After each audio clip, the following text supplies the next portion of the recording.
76% found housing in about 8 weeks. Miracles happen in family promise. Why do miracles happen?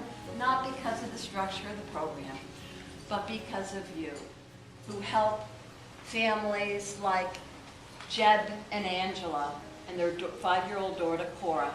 Jeb and Angela and their 5-year-old daughter, Cora, lived in Texas, and Jeb has an accounting background. He worked for a small company that was sold. He said, let's go to Knoxville, where I have a half-brother. Maybe we can find a job. Well, the job didn't materialize, and they began to go through their savings, staying in in-town suites. The money went down and down and down. Well, they had a 10-year-old Buick, and they had all their possessions, clothing, a few ornaments, some toys, family photo albums, some jewelry. They began to pawn things just so they could stay another night in the in-town motel. Because see, there was a battered women's shelter and there was a men's shelter. And maybe the mom and daughter could go to the battered women's shelter. They qualified, but they didn't qualify. And so they began to sell things right down to their wedding bands. And I said, Jeb, wasn't that awfully hard for you? And he said, when you gotta keep your family together, you'll do whatever it takes. No, it wasn't hard for me to sell the wedding bands. I had to keep my family together. But the money ran out, and it was down to 97 cents, a quarter of a tank of gas, and it was July, and 92 degrees. They lived in their car. That's happening right here, right? It's happening all across the country. So they lived in their car for 38 days. And he said we had to drive frequently, like every 4 hours, because if we were caught by the police, Cora could be given to Child Protective Sheltering Heat with the windows rolled down, with Jeb sitting in the front seat to protect his family. His wife scrunched up around boxes, not really sleeping. Cora in the back seat, steaming hot, saying, Mommy, I want to go home, eating the Vienna sausages and the mom a loaf of bread, until they were, just exhausted. And finally, they came into family promise. Jeb said staying in that car, protecting his family for those days, was worse than being a Marine in the Iraq War, where he was petrified of being shot at. He was petrified for his family. So contrast that to all of a sudden being referred to family promise in the first host congregation, and you walk in and there's people that you don't know that already know your name. Hi Jeb, you must be Jeb. Angela, Cora, let me show you to your room, Oh, I think God wants us to do this. I mean, it just doesn't make sense.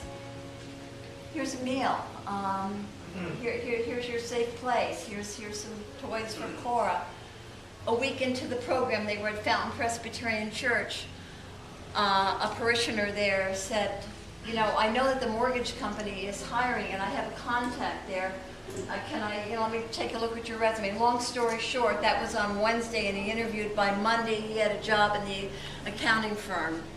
3 weeks later, they moved into housing. The space in your congregation is precious and means very much to families. The meals you cook are going to be wonderful, and you're going to donate clothing, and you're going to donate furniture. But most of all, what you bring to this is simply your caring hearts and just being there. Whether you stay overnight, you listen to a dad to the early morning hours who feels depressed because he didn't get that job or he couldn't find housing. It's just being you. It's being all of what God wants us to be as people of faith. And it's not a religious program and it's one faith. It's many faiths coming together with 5,000 congregations involved. I got to tell you, I've never heard a disagreement among faiths. You know why? Because we're so focused on that family that's living in their car and we want to make a difference. But you've got families sleeping in a riverbed. I don't know how many congregations you have in this community. I can tell you the perfect space does not exist in your congregation. It's going to inconvenience you do I dare say, so what? There's a great need with 1 in 6 families living in poverty, but there's tremendous compassion and goodwill in the faith community. And that's what gives me so much hope today and hope tonight as I look at all of you. God bless you.